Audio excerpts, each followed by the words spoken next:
Welcome back to Repair Shop Wrecking. The race is 0. This is episode, I don't even know. That's how much I don't really care about the numbers of the episodes. I just want to get on here and talk shit, right? So me and Jason are sitting here in the studio. We just got done doing some clips in the podcast for Loudmouth Studio, our own studio we started when Repair Shop Reckoning's not going on in the studio we built. We rent it out. We started Loudmouth Studio so other entrepreneurs can come in and make their clips and do their content. We can make more money, right? So I want to talk about a couple of things today, Jason. One thing that you've been a consultant for seven, going on 8 years, and people always want to talk about culture now. The culture I want in my company is this. The culture I want in my company is this. Here's the bottom line. You're sounding like a guy. All of a sudden, I got a flashback of somebody walking in a field. If you are a CEO or an owner of a company and you're a bitch, you're going to have bitch culture, okay?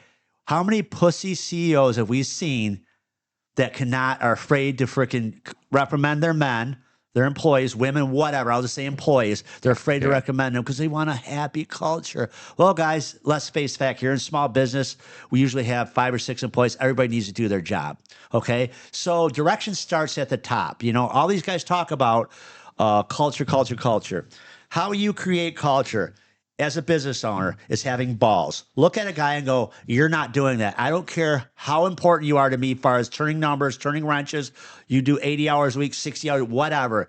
This is my shop. You're going to do it my way. Yeah. If you have a bad attitude, you're going to have to go find somewhere else to work. Well, who's going to do my job? I'll do your fucking job. I'll find another guy, but you're not going to spoil the apples. The dirty apple, the rotten apple is not going to spoil the rest of the apples, rot the rest of the apples. And that's a true... I believe that 100%. And I've gotten rid of guys that I'm like, man, this is going to be painful. But you're automatically creating culture by ruling. It's almost like you're ruling your little world, right? You're like, everybody kind of knows the rules after a while. And how many companies have you been to where the CEO is an asshole and treats everybody like an asshole? So what do the employees start doing, Jason? You mimic what the leader's doing. One, because you see him doing it and it makes it okay. And 2, you're probably miserable. So you're going to give little effort. I totally agree. And, everybody knows the rules at my companies. We have policies. We have procedures. Whenever a policy happens. So I had guys that, over the years that own companies and they act like an asshole and their employees act like assholes. I've had guys that are really super successful and their guys are all really respectful and nice, So in my companies, when we have a problem or we have something happens a couple of times, we'll do a policy. And, most companies don't realize if you write something down on a piece of paper, everybody sign it. Policies in a business are trying to get everybody going in the same direction. Everybody needs to have rules, right? If they know what the rules are, there's less room for error, okay? So these guys talking about what kind of culture do you want? Well, it's almost like you set the culture from your personality or your disposition anyway by default. Like, for instance, you walk into your business in the morning, you walk in, you're slamming shit as the owner and you're bitching and you're like yelling at people and you go off your office and slam your door. What happens to everybody's attitude that day? Down the drain. Everybody's down the drain. Everybody's all freaking bent out of shape because, okay, that's a perfect mirror of what you do. That was why I want to try to articulate that to people. Like my daughter, Jordan, worked for me for a lot of years before she became a nurse. And she would be like, okay, all right, you guys, the first thing you need to do is let him come in, sit down in his office and turn his computer on before you bombard him with stuff. If he walks in the door and you bombard him with problems, he's going to be all pissed off. So she's like, I know when to say stuff to my dad. I have a list. He'll call and go, hey, what's going on? I'll be like, what's going on? Is this, and this? And she'll give me the list. And I'm like, all right, cool. All the questions are answered and everything like that. So we had an awesome culture at my shops right now. I don't walk in and ever yell and scream at anybody because sometimes you walk in as an owner and you might not know exactly what's going on. It might be something completely different than you think is going on. Or, the one thing I can remember is like I walked in there a few months ago and I said, Jim, why the hell is that motorhome in here when you have Mrs. Smith's trailer out there? I don't remember the lady's trailer. He said, well, I can't get an approval from her. This guy gave me the approval. He wants it done right away. So I kind of put him in front of her. I could have flamed out because he went out of order, but he was actually doing the right thing. Yep. So you kind of got to get the information before you start flaming people. Okay. Yep. So So you look like a jackass when Right. when it comes back to it, and he was right. right. So you don't even want to do that. But culture is a very sensitive thing. And I know a company that I won't mention any names that had an older guy. He started a company in his garage and he ended up doing very well, and he ended up selling it for a lot of money, and he ended up selling to an investment group. They bought it, and he was basically ran a business like me. If you do your job, you can keep your job. I'll respect you. I'll treat you good. We'll do all the fun stuff. But if you don't do your job, you're going to get yelled at or written up or whatever, or fired. Okay. They've taken it completely 180%. They want to be Google. They want to make everybody happy. And, you could work from home. Well, you get these people that are working from home. This is a good example of culture, how fucked up it gets. These people are working from home, but they're not really working from home.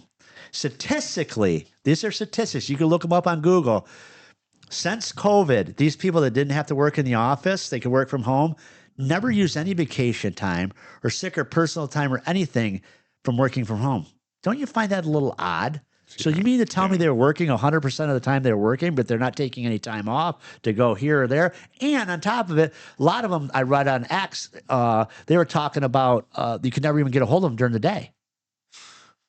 So you're paying somebody to work from home. You can't get a hold of them from the day, and then there's no vacation time or no sick time being used. Kind of weird, isn't it? Yeah. Yeah. So yeah, they're taking their vacation. They're taking their vacation on work time. Right. So that goes, my personal opinion, that goes back to culture, and that goes back to policies and rules. Okay. Sure, you can work from home, but you're going to need to check in. We're going to put a data logger on your computer or whatever. They have programs that you can see people working on the computer, but people are lazy. You cannot trust people, unfortunately, to work from home nowadays. You just can't. Yeah. I mean, how many companies now have recalled them back, said, we're not doing this anymore? I mean, you've had to go through that. I really have not. I luckily have been in my business. No, I'm talking about you, yeah. like companies you work with. Oh, yeah. Where you go to the office, you're like, where's so and so? Well, they're doing, we're doing, they're working from home today. Working from home, they paint houses. How are they working from home? They're a butcher. How are they working from home again? They took the cow home. Right. So that's kind of, I think culture is very important in a business, but I think strong culture and strong leadership. All right. What does that say? If you're not leading, you're taking a walk. Right? If you're not leading your people, you're just taking a walk. And you got to lead your people. There's all kinds of memes about 100%, it. yeah. You know, and I'm a strong leader. My guys all know where I'm coming at and where I'm coming from. And the other thing that people don't, in shops, do not ever take into consideration is layers of communication. We did an org chart a long time ago, who does what in our corporate organization. We have a lot less employees now at the shop, so I don't. But I have a manager at each shop, and then I'm at the top. Right? So you talk to your managers about what's going on. If they think they need to talk to me about it, it'll rise to my level. If not, it stays right with them and they deal with it. And I think that's very important, that you cannot have daddy syndrome. You cannot have your employees running around the manager to come and complain about the manager, complain about stuff. Yep. Go back to your manager, work it out, or find another job if you don't like it. Yeah. That happens a lot too, where they don't have clear lines of authority, communication, and rules. So if you put policies in place, like, hey, if you have a problem at Garrett Auto Truck, you go talk to Jason Spencer. If Jason Spencer sees it fit to call me and talk to me about it, he will. At Motor City, you go talk to Jim Gray. If he thinks this needs to rise to my level, it will. And 9 times out of 10 now, new guys think that I'm their buddy and stuff like that. I walk over to, the new guys usually the first couple of weeks. Hey, how everything going? You need anything? After that, I'm like, you need to talk to this guy. In the interview, this is your boss. All right. I'm just the owner here. All right. Yep. If he needs me to know something about you, I'll find it out from him. And I had a couple times where they call around me. Hey, this is going on. And I'll say, well, what did Jason say? Well, I didn't talk to him. Well, you need to talk to him because I'm not even going to comment on this.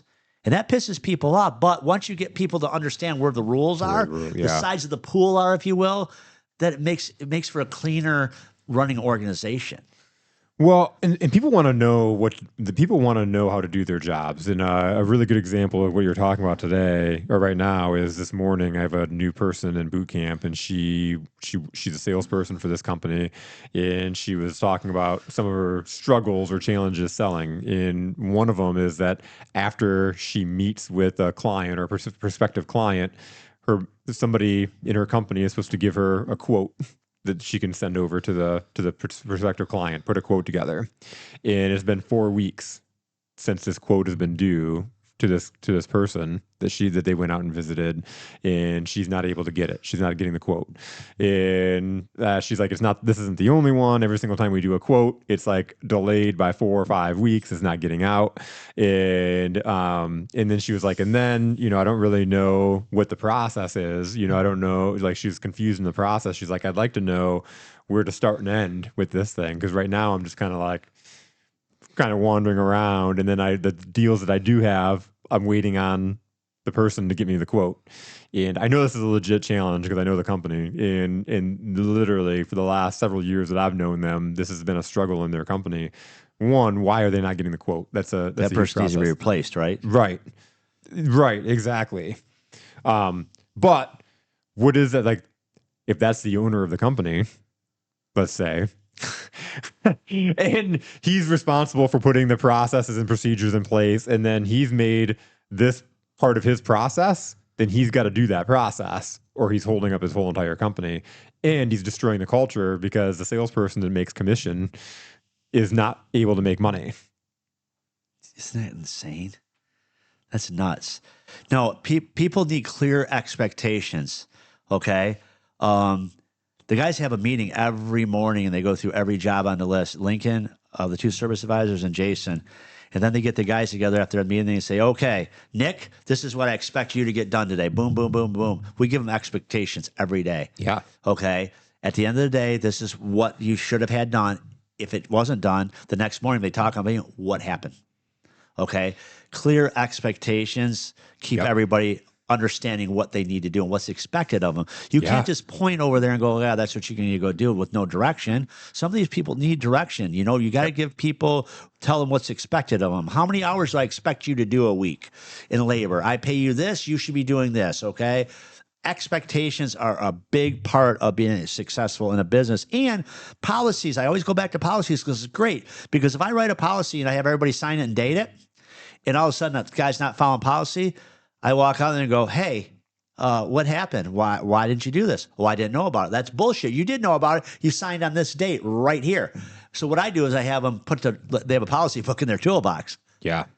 Get the book out. Yep. You signed it right there. You're not being an asshole. You're holding them responsible for what they're not doing. You're paying them to do a job. Do the job. I bet they'll use, after that first time, they'll never use that excuse that they didn't know again. Exactly. And that's, and I believe a lot of shop owners, another thing I'm going to tell you, shop owners build procedures with their self in the middle of the procedure, like the gentleman possibly you just talked about. Yep. Okay. I will tell you, and I will say this again, my procedures in my shop, when I interject myself into it, when I walk by and I interject, I fuck the whole thing up. I screw the whole process up all the time. Yeah. So now what I do is I ignore it till it's a point where one of the managers go, hey, this is the point of no return. We had to get you involved. That's when I get involved. Otherwise, I stay out of it because I have to learn that shop has to run without me. And most shop owners think it's me, me, me. It's the me show. It's my shop. It's Mike's Automotive. I'm Mike. Yeah, you're Mike. You're in charge of everything. We get it. But you hired people to write service or do this or that. Let them do their freaking job. Yeah. Give them the rules, the procedures, and the policies. Tell them what's expected of them. Tell them what numbers to hit. And then freaking back up.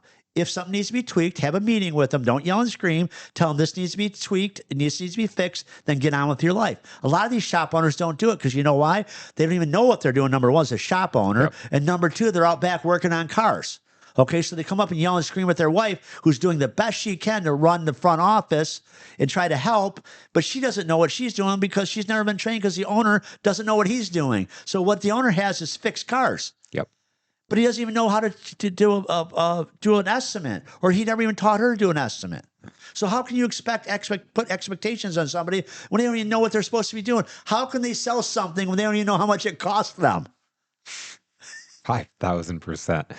And then as a business owner, it's also your responsibility outside of working on the business, because there are things that you're more skilled at. There's things that are your superpowers that allow this business to keep growing, and that's what you should be working on. And I can't imagine that if there's something that you don't like doing, or that there's something that you're not good at in the business, or most flatly that you just don't want to do, it's not the best use of your time, that you'd sit there and struggle doing it. In this particular company that I was referencing to you, I worked with them 3 years ago, and this was a challenge for them then. The owner takes on this responsibility. He's not good at it. He doesn't like doing it, and he puts it off. And so he's a stop point in his bottleneck in his company. But for some reason, he keeps taking that responsibility. Like, if you don't like it and you're not good at it, you got to get it to somebody that's going to do it. So let me get this straight. If you're the guy that owns the business and you don't want to make money, you put yourself to be the bottleneck? Is that kind of, because I don't know about you, how I usually understand or come to the conclusion that I need something, and I'll give you an example. Here at the body shop, we kept running into the situation where we need to sandblast stuff. And there was a guy down the street, master blaster sandblasting, and the guy's a fucking prick. There's no other word to explain Brian that he's a fucking prick. And he even tells you he's a fucking prick. And he doesn't lie. He's really good at being a prick. He's like probably the biggest prick I've ever met. I'm not even joking. The guy's just a dick. Like, he has a personality of a turd. So we were sending him a bunch of work, and we wouldn't really put deadlines on him. But my one customer said, "Hey, I really need this trailer done. Can you get it done?" And I'm like, "Yeah, that shouldn't be a problem." So I had Nick Gray, Jim's son at the time, call him, and he said, "Hey, can you get this trailer done for us? And we need it done quick." Fuck you. I'm not just gonna drop everything I'm doing for you just to fucking do that to do that. And Nick's like, "Dude, when you're slow, you'll call us and go, 'Hey, if you have anything to do, we'll bring you shit down so you can make money,' right?" "Well, yeah." "Well, don't mean I fucking owe you." So I call him. I go, "Dude, we need it done." "Fuck, I don't know what to tell you either." I said, "That's no fucking problem. This will never happen again. We will never have this conversation again." That was on Friday. I called Dustless Blaster Friday afternoon. I said, "I want to buy a Dustless Blaster from, do you have one in the stock?" "Well, we have a DB 800. It's $56,000. I said, "Okay, I'm leaving today. I'm going to drive to Texas and get the motherfucker." I got my truck. I called Steve Garrett. Go, "Hey, you want to go to Texas with me?" He's like, "Sure." We drove my truck to Texas. This gets fucked up. I wrote the check for the sandblaster. On the way back, I'm sick to my stomach, thinking to myself, okay, I just spent $56,000. I hope I have enough work for this sandblaster. Fuck it. I own it now. The world shuts down because of COVID. So I don't know if it was a Friday or Monday, but whatever. My wife said, "Have you seen what's going on?" I'm like, "What?" She's like, "They're closing all the schools in Michigan. They got COVID. They're saying millions of people are going to die." And I swear to God to you, I remember breaking out in a cold sweat. My banker calls me. He's like, "Hey, if you're going to run into any problems, I'm like, "Well, the only thing I freaking just wrote a check for is the sandblaster. Besides that, I don't have no money on the lines of credit." And I'm driving along on the way home from Texas. Fucking the whole world's closing down. They're on the radio, gloom and doom. Oh, remember my the God, model? yeah. 1 out of 10 people are gonna fucking die. Yeah. And I'm like, oh my God. I literally felt like The Rock. You know that movie where the world's ending and he's driving as fast as he can in the fucking van and the world's passing behind him. And oh my God, man. I stopped at and got a hotel that night. Me and Steve. I remember calling my wife. She's like, "Yep, they closed the schools and everything." And I'm like, man, I don't know what I'm going to do. She's like, "You need to stop being a fucking pussy." She's like, "Now's not the time for you to be a fucking pussy." I'm like, "I'm not being a pussy. I'm a little bit like freaked out here. The world's closing down. I just bought this sandblaster. What's going to happen?" She goes, "You'll be able to sandblast shit, I guess. I don't know what to fucking tell you, but you need to stop being a fucking bitch." And I'm like, "Yeah, you're probably right." So long story short, this is kind of a cool story. We got slow. So everybody starts doing disinfecting of plants and stuff. So I'm sitting there on Dustless Blaster's website, looking through it, going, okay, I need to learn this. And all of a sudden they come out and they're like, "We have a COVID disinfection kit. You could turn your sandblaster into a COVID disinfection machine. So I pick up the phone. I keep calling. They're like, we don't have one. I'm like, I fucking need one. They're like, put one together. I'll buy it. I'll buy it. I'll buy it. So I bothered the shit out of them so much. They ended up sending me the thing to change my new sandblaster into a disinfectant machine. Well, it wasn't tested all the way. So I took like a week figuring out how to get it to do the pressures and get it up to work. So I went around and started trying to sell people disinfecting their plants. So my one customer that I did stuff for, I'm like, hey, I could do disinfectant on the weekends. So I would go and disinfect that by myself, 60,000 square feet. My son-in-law would help me, Jonathan. I would go and do the disinfecting of their plant. I did that all through COVID and kept this place pretty much in money by doing disinfecting with the sandblasting. That's awesome. So it was kind of weird how I kind of morphed into knowing I needed a sandblaster. Then I got the sandblaster. Then I can't sandblast because the fucking world's closing down. So I ended up buying the sandblaster. But that goes back to being profitable. Now, this will segue me into the new corporate word, segue me into why you don't let customers bring their own parts. So let me start out here. You're a crook, Kevin. You're a crook. Yeah. That's what, this is what one dude said today. I started out by saying my last video going, if you're a business owner and you let people bring your own parts, you're a dumbass. Now, the people who respond back to me, oh, I just go ahead and make them sign a disclaimer that there's no warranty and stuff. You're also a dumbass because last time I checked, you're a service advisor or a mechanic. So you mean to tell me you're writing a legally binding contract that if they bring their own parts and something happens, you're not responsible and you're not giving them a warranty if you go to court? Let me help you. Look up case law. Okay, I'm not a lawyer, but I looked this up. There is some places, some states like California, you're responsible for warranting a part that they bring in that you don't even sell or make a profit on. Okay. I'm sure there's other states like that. So why would you give away profit, okay, that you can make money on parts? Now, here comes the guys that like to bring their own parts because they're fucking cheap and broke. They're like, oh, I don't want to pay 50% markup on a part, so I bring it. Okay, that's great. Go down the street where the guy will take your parts.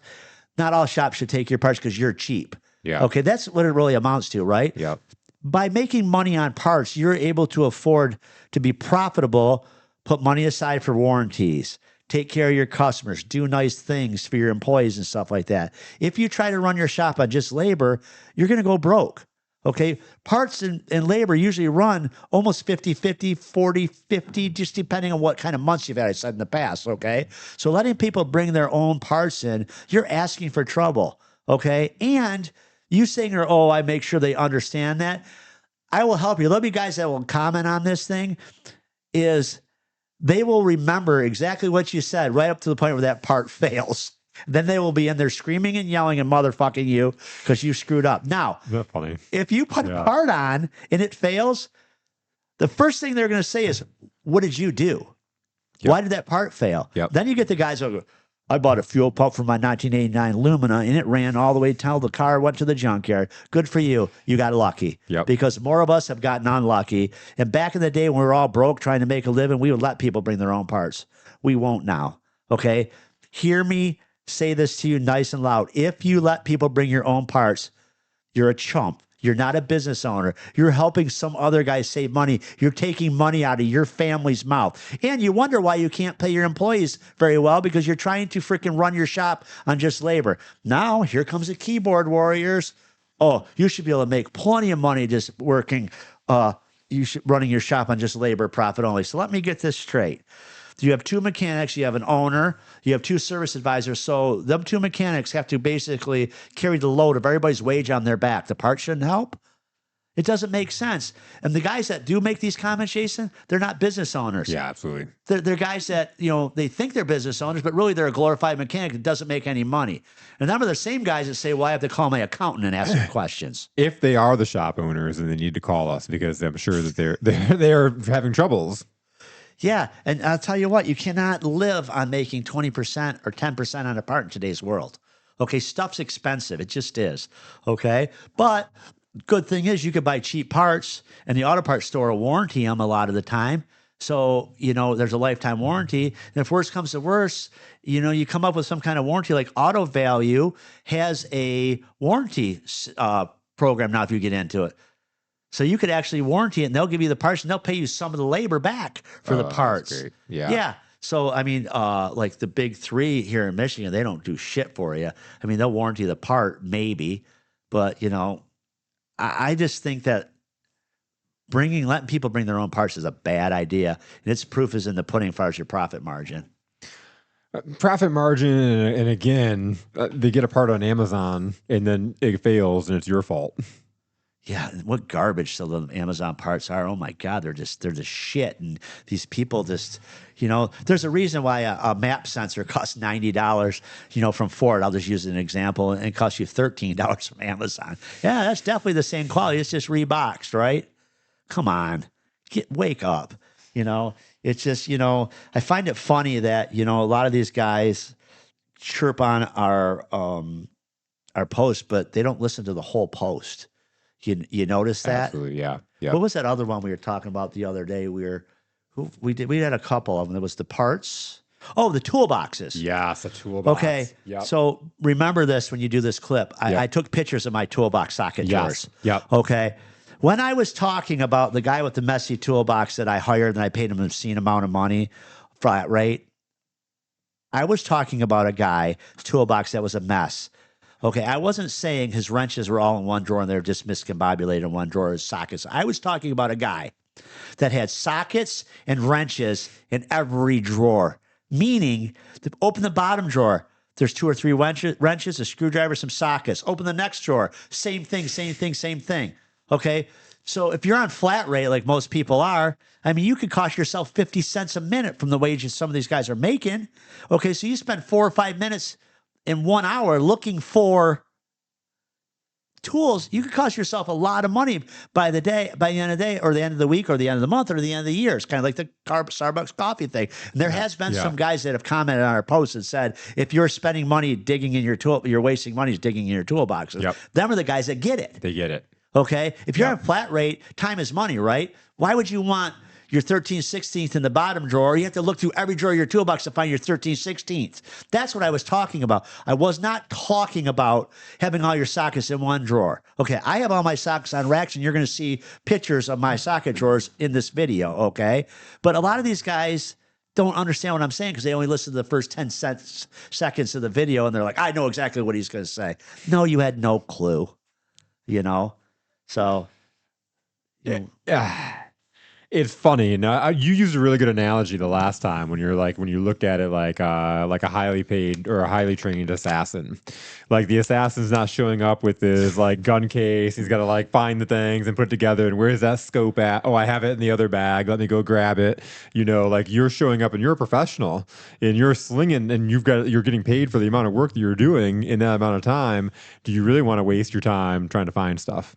I would agree, and I would be willing to bet you when they see the pictures of my toolbox, when we put them up there, I have 2 toolboxes, they will be like, oh, that's what he considers messy, because my toolboxes are messy. I have sockets, like, you see how many sockets. You being a non-tech, you probably looked at it and thought, that's pretty organized, right? Oh, very organized. Yeah. But I would consider that messy because I have sockets. I have, 5 9/16s, 5 15s, because I would lose them and whatever, and time is money back when I was a mechanic. So it was kind of interesting, to have people argue and cry about that. What was the other one that we really did good on? You remember? Dealerships are always good. There was the one where it's like the dealerships don't care about you. Dealerships don't care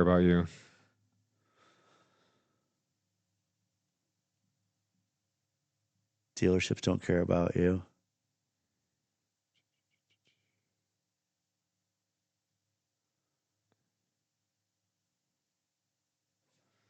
There's another one. Messy toolboxes.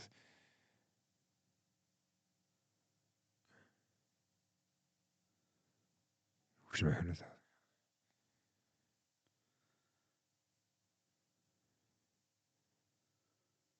Oh, the AI. Oh, yeah. Oh, yeah. You got the furry guy. Yeah. All right, let's do that. Yep. So I wake up the other morning after we posted the TikTok thing about AI, how we use it. Yeah. I got a 1-star review on Garrett Auto and Truck. And the guy says, let me pull it up. I love this story, by the way. Matt. Yeah, it shows this is impromptu because I'm just pulling it out of my ass. Out of all the people that could go on and talk shit on your post, this guy is the guy. Yeah, right? Garrett Auto and Truck Service. We got a new review. Where do I find reviews? So you can go edit some of this out, I imagine, right? There they are. Oh yeah. Oh, wait a second. Newest. Oh, no, here we go. Edited 2 days ago. More. Oh, he went ahead. They use AI, ChatGPT, to diagnose repair requirements, billing, and end service notes for the vehicle. Do they even have trained technicians that can actually do work? Would you trust your family or livelihood to a shop that uses AI because their entire staff can't do their jobs? Update. Can't be a troll if it's true, since you said you use AI on your own podcast. We know he's a podcast. He likes me. I don't have to be accustomed to review factual part of your business to warn potential clients. Cool, you pull the search results. This username is supposed to be scare me or intimidate me. I mean, I guess if you try, I don't have anything to worry about. You have no power over anything. That's cool. I'm not trying to intimidate anybody. This is where it gets weird. His name is Wolf Winsky. He is a furry. He thinks he's a wolf. Okay? I'm not making this up. Go on Garrett Auto and Truck. He thinks he's a wolf.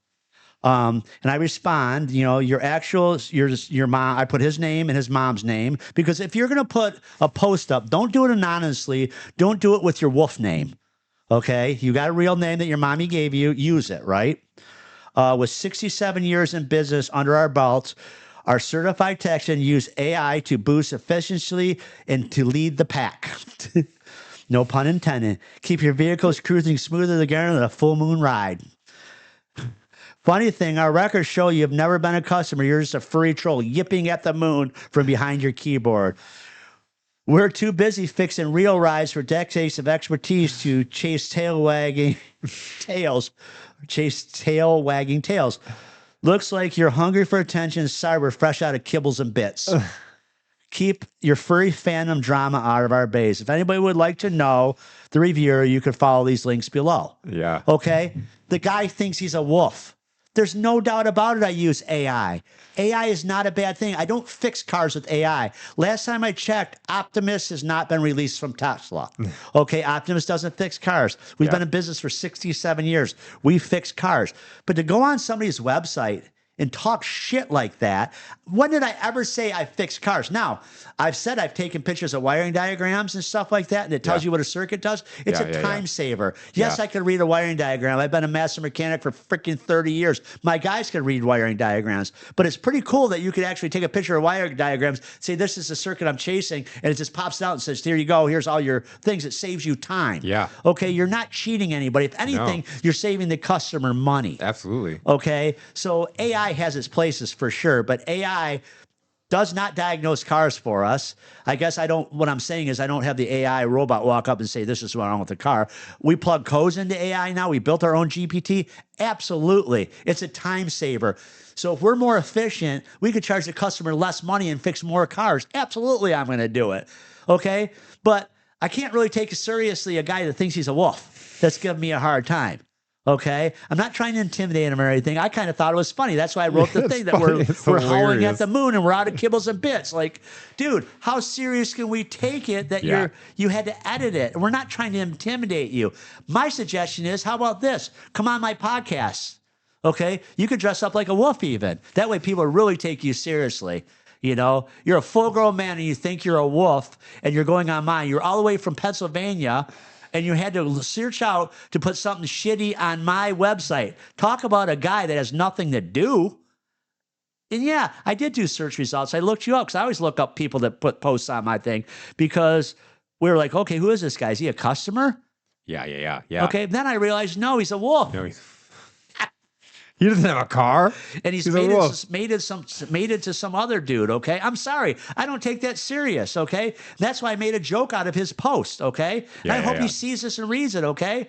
You have no power over me. You gave me a 1-star review saying I fix cars with AI when I talk about it on my podcast. Yes. But thank you for going ahead and telling everybody that I fix cars and giving me a 1-star. Like it matters. Are you fucking kidding me? It's just funny of all the people that could have went and talked shit. This guy's a furry. When you called me, I'm like, you got to be kidding me. No, I don't even understand where this world is. So you're a full-grown man. He's a mechanic too. Okay, and the guy he's mated to. Yeah. This is not me talking shit. This is his words. He's mated to another dude. Okay, and they're wolves. So. And they run a shop? I don't know if that. God damn, I hope. Yeah, it's called Wolfies. No, I don't know where they work. I don't know where he works. The guys did a Google search on it and told me. I laughed. They said, "Here, write this and have AI go ahead and spice it up." So you talk about culture. Can you imagine the guys making fun of that guy when they find out he's like him and their partner in wolves? Like, I could only imagine that in the shop he works at, they probably can't even say anything to him. They probably can't because he'll sue him, right? Yeah. Oh yeah. He'd have the ACLU and Jesse Jackson, and who would he have? Tony Wolf the Lives Tiger. Matter too. Who would he have? Wolf Lives Matter too. Yeah, Wolf Lives Matters. Who would he actually call if they're the DNR? They call Tony the Tiger. No, he would call the DNR. He would call the Department of Natural Resources. There's been a crime committed against me. I'm a wolf. Like, sir. Too bad he can't call Wolfman Jack. Remember him when we were a kid? I have to joke about this. This is insane. Oh, man. This is the world we live in. There's a guy that somewhere out there that thinks he's a wolf that's on there mad that I did AI, had to actually find my company to give me a bad review because I did AI. There's no words. No words. It's funny. It's funny. Like, okay, well, you're not really professional. Like, why? What do I care? Like, okay, I fix cars. I have a great reputation. We've been in business for 67 years. Okay, thank God AI came out so we could fix cars. I just got to remember to charge the AI robots before I go home at night so they can fix all the cars in the morning because my guys sit there with their thumb in their ass apparently doing nothing all day. Nothing. Like, come on. God, isn't that insane? That's insane. That is insane. That's the world we live in, I guess, So talking about culture, talking about culture and another topic that always does well, flat rate. I was watching a video last night from our favorite repair shop influencer, and he was ranting, taking his walk through the fields and ranting about how flat rate ruins your culture. It destroys your culture. It destroys your shop. And he was saying that, when you pay everybody flat rate, now everybody's cutting each other's throat. And I know the way you put it together, not everybody is on flat rate. But what do you think about that? Well, I can speak for my shop. My flat rate guys like it. And I can speak for the guys on my post. I said, who likes flat rate? There's a lot of guys that like it. Yep. I think flat rate has its time and place. Like, for instance, Tim Jackson, his guys aren't on flat rate, they're on hourly. So I'm not like the big guy that says, oh, flat rate's the way to go and stuff like that, because the way his business is structured, he needs to keep his guys on hourly because they wouldn't make any money on flat rate, right? Yep. My guys, they love flat rate. I've asked them several times, you want to get off flat rate? And they're like, hell no. Okay, and there's the guys on them posts that said they don't want to get off flat rate. Yep. I think there's the dealerships have ruined for some guys. Like, I really do think that they've screwed the techs, meaning I know I've heard through the grapevines that they don't want to pay diagnostic fees and stuff like that for people. And some shop owners don't really treat flat rate. They don't realize that these guys' time is money. I'm very, very particular about my service advisors wasting these guys' time. I'm like, hey, you need to get that estimate done right away because this guy's on flat rate. His paycheck depends on him doing hours. Mm-hmm. I don't have any problems anymore with my guys that are on flat rate because they have great weeks, they have bad weeks, but they're not all bad with their money. And I think that comes up to another thing that if you know how to budget, flat rate's great. Because the one week you make $3,000, the next week you make $800. It all averages out to a certain amount, over the year. But I will tell you, there's guys that are over here just ranting and raving about flat rate as they were techs. But, you know, some of these opinions of these influencers, they've never been shop owners. So if you're not a shop owner, you don't necessarily understand the emotional part about being a shop owner, not being able to pay your bills or not being able to do this or not being able to do that, or, you know, worrying about making payroll. Yeah. You know, yeah, you yeah. hear all that a lot of times where guys can't even make payroll. Okay, the guys that can't make payroll usually are the guys that let people bring their own parts. Yep. And they have everybody on flat rate and they screw their techs. Now, there is guys that screw their techs, no doubt about it. The dealers are one of them. I know that these guys talk about, I listen to all the podcasts I can and all the stuff I can about flat rate. These guys that talk about getting charged back to the dealer. They'll do a job and then it won't pass warranty. They'll get charged back. And the service advisor will go, hey, that 8 hours you did the other day, they charged us back or whatever. I guess that's a real thing now. Some manufacturers are screwing the tech. Why do the technicians always have to get screwed? Well, Shit. I think the dealers are set up, and I've said this before and I'll say it again. Everybody's on commission. Everybody's pulling on the customer's wallet or the manufacturer's wallet on a commission. So it's set up to definitely make people hustle, right? And I want to tell you, you know, buying my car from Tesla and getting to be friends with some of the Tesla technicians and stuff like that, them guys are all hourly. Their salesmen are all hourly. Their service advisors are all hourly. Man, the time they'll spend and talk to you and deal with you is quite amazing. Yeah. I'm not saying that the dealers, you know, should go union, but there's been guys that have talked about we should go union. Then other guys got on there and go, hey, we got the union in here. And we talked to them. It was going to be a mess. We were going to make less money. And then the guys who don't turn any hours on flat rate were going to get paid the same amount of money that the guys that are turning all the hours on flat rate, they were going to take a pay cut. So I don't know what the right answer is with flat rate, besides maybe pay people what they get their deserved, right? Yeah. Like I said, my shop is flat rates, you know, and I talked to the Jaded Mechanical guys like, Kevin, you do it a lot different. Absolutely, I do. I'm sure there's a lot of guys that pay their guys flat rate and do just fine too. I know Hal's Auto Clinic, when he was in business, he does it. I know Griffin's. I know all them guys that around me, they take care of their people. And a lot of these shops now around us, and I can't speak outside of Michigan, I know pretty much all the shop owners, they're all flat rate, and all these guys are pretty much happy. So I don't know really what the answer to flat rate is besides find a good shop that's going to take care of you and value you. It's kind of like the water we talk about. The bottle of water is worth $1 at Walmart, $6 at frickin' the Playscape, and $19 at the concert, right? Yep. It's kind of like know your value and don't put up with it. And I think that sometimes these guys that work at the dealerships, and this will open a can of words, you know, we're the best at the dealerships. That's great. Nobody gives a shit. The dealerships are a lot harder to seem to deal with because you're up against 30 techs. Yeah. Yeah. Okay, so you're fighting for work nonstop. Where you're an independent shop, there may be 4 guys or 5 guys that you get a lot of work. You know what I mean? So I think there's a lot of different variables in flat rate. I think flat rate has its place, but I think flat rate has ruined the business to a certain extent, meaning the dealers. Back to the dealers. I always want to go to the dealers because I don't really hear this from independents. I don't really hear and I've been in the independent world for a while, and I have a bunch of friends that own independent shops. I don't hear the dealers or the technicians fighting with the service advisors in the independent world. And the dealers I do because the turnover rate, Chris Craig said it, the turnover rate's like 90%. Okay, so chances are that guy's not going to be there next month. So you're, as a tech, there's a guy that's supposed to be selling your work. He's not even there. He doesn't even know what he's doing. And then he's halfway through a job, he leaves. So that affects your paycheck. Yeah. Now that leads me into my other thing. Well, it's not my job to write a story. Well, I kind of disagree. If you're a technician out there on the floor and you want the guy to be able to sell it and he really doesn't know what to do, why don't you go ahead and write a good story so he has the information to possibly sell your job to get you more work? And that's where AI comes in, Tony the Tiger, or what is it, Wolfie? That's where AI comes in. AI can definitely help a guy write a story with proper grammar, proper spelling and stuff, and do it in a fraction of the time than he can sitting there trying to type up a story, so the customer will get all the information that they need to make an informed decision on the repair.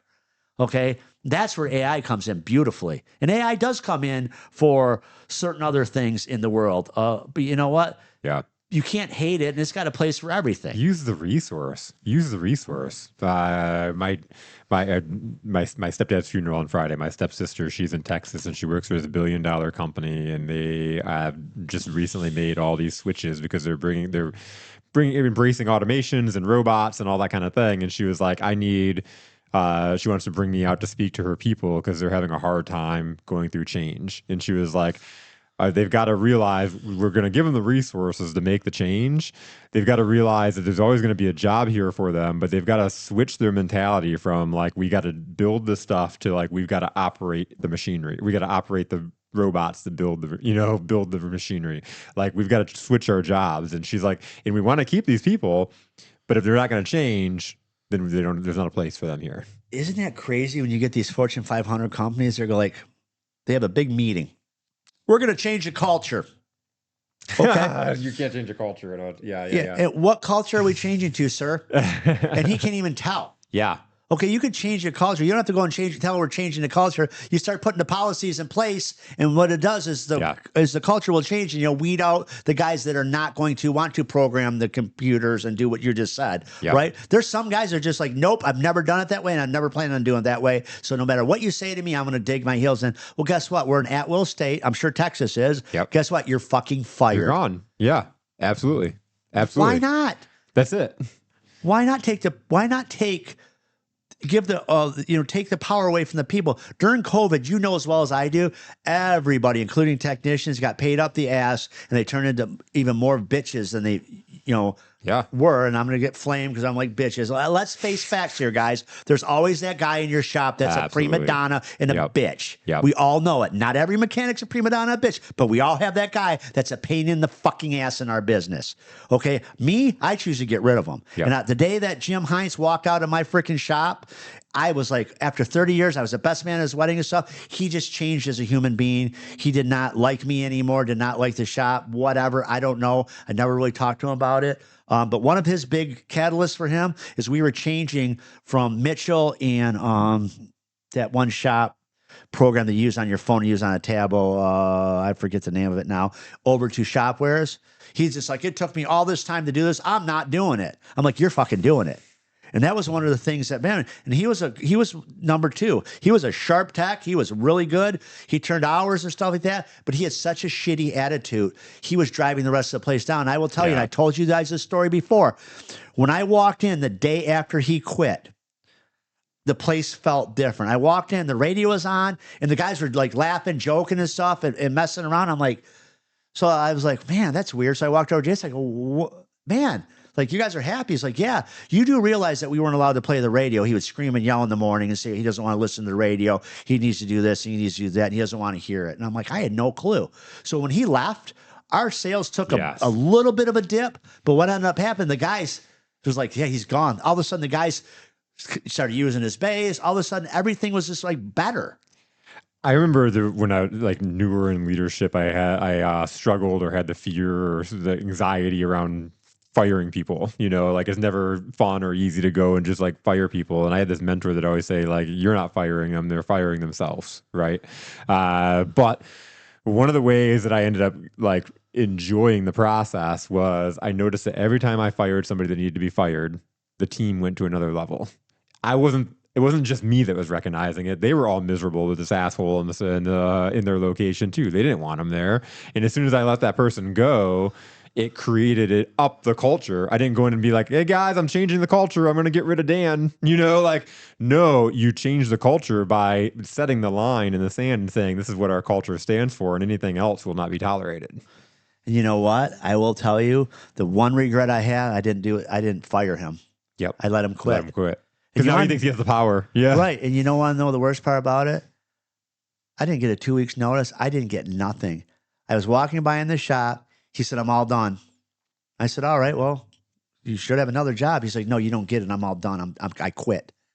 I said, you give me a 2 weeks notice? Nope, I'm leaving today.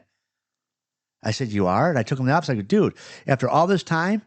He said, nope. I said, okay, I'll shift all your jobs. I said, do you want to be a service advisor? Nope, I don't want to be here anymore. I said, all right, man, thank you for everything. And I was upset. a little bit, like I told you. Yeah. But after that, the next day he came in and got in a fight with Jason, who he worked with for like 18 years, being an asshole to Jason. At that point, I knew it was the right decision for him to let him leave and just say bye. And you know what? The place has been great ever since, as far as like the morale. I got, everybody gets along. Yeah.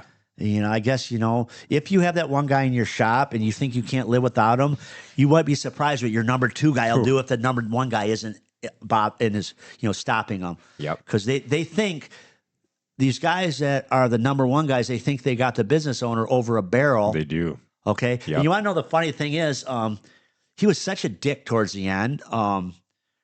We all had to go re-up our mechanics test. I'm like, well, I said, I'll let you guys go first and stuff like that. And he's like, all right.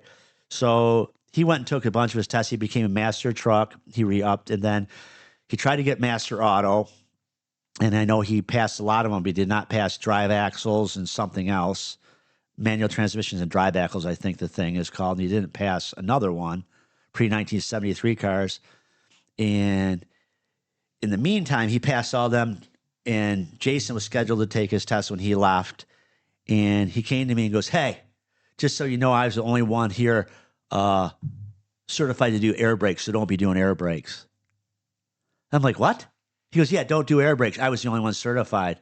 I got in my fucking truck the next day after he said that to me and went and took all my state tests and passed them all. Then Jason had his appointment, went and took his state tests and passed them all. He just did not take the electrical ones. They had a computer program problem at the Secretary of State. So, like, there's a guy that thought he had so much power, like, oh, after 30 years of you treating me good, I was the best man at his wedding. He walked out and goes, and by the way, don't fucking do brakes because you can't. You're not certified. Like, I fucking couldn't get certified. I mean, that was just a dick move. Like, after 30 years, you get no respect whatsoever. And you know what? It butthurt me. I'm still butthurt. Like, how unfair. But, like I always tell my wife, when there's a problem in my shop, I got, had a problem with a marketing guy. I had to fire him. You know the whole story. I'm not going to get in and trash him or anything like that. But I will tell you, I found out some shady shit was going on. And I was butthurt because I was friends with this guy for a long time. Yeah. You know what I did? I went and stood in the fucking mirror and I go, you know who you got to fucking blame? The guy in the mirror. I'm not going to blame anybody else. And I said that in front of Shane the other day too. Yep. When you're a business owner and something goes wrong, don't blame your fucking techs. Don't blame your service advisors. It's a training issue, a policy issue. You're the guy at the top. Yep. It's your fault. A lot of these people won't take the responsibility. Oh, my shop's not doing good. If your shop's not doing good and you're letting people bring their own parts and you can't pay your bills, then you need to call somebody that knows how to help you. Okay, it doesn't have to be me. It can be whoever. Okay, but take a little bit of frickin', what do they call it? Take a little bit of responsibility. That's the problem we live in. We live in a world where nobody wants to take responsibility. And it really feels good to blame other people at the time, but like when you're sitting in your pile of shit, like miserable because your business sucks and everything else, it really isn't all it's cracked up to be. Yeah, exactly. So, my thought is, I guess I look at it as like I screw up shit. I can't remember the last time. Oh, here it is. One of my trailers, we were going down to pick up Jake's toolbox. He moved from Garrett's to Motor City. And he said, hey, I think the tire on the trailer is smoking. I go, yeah, shit, I have my gain on my electric brakes turned up too high. I never walked back to that trailer and touched the hub. So Jim Gray, this trailer's got probably 500 miles on it. It's a brand new Sure Track trailer. If it has 500 miles, I'll be shocked. Jim Gray borrows it the weekend before, to move his tractor. The fucking wheel bearings lock up because the manufacturer didn't grease them enough and freaking twist the spindle off it. Oh, shit. And I forgot that Jake told me. So Jim calls me like on that Saturday, freaking just ready to fucking jump off a cliff. I ruined your trailer. I'm like, well, what happened? He's like, the spindle twisted off. I lost the wheel in the drum. I'm like, well, did anybody get hurt? He's like, no. I'm like, I don't give a fuck. We own a trailer store. We'll put an axle back. We'll build an axle and put it back together. It'll cost us a few $100s. Who cares? Stop getting upset about that. Yeah. And my wife's like, yeah. When I was speaking, I'm like, Jim, take a break. Take a chill pill. It's okay. But Jim's telling Jake and all them guys, and Jake's like, I told Kevin. I'm like, oh fuck. So we're all standing around. He's like, I told you. I'm like, yep, you're right. And I should have. Yep. Oh well, I forgot. So I took responsibility for it. What do you do? You did it. Yeah. What are these guys that, like TJ, what he said the other day, seek wise counsel. Yep. Okay. He said, didn't know. And a lot of these guys don't know what they don't know. They don't know what they don't know. So, yep. Thanks for tuning in. You got anything else to That's say? killer. No, Nope. we've been fucking babbling here. Good stuff. So- I think we hit a lot. All right, I'll talk to you guys later. Have fun.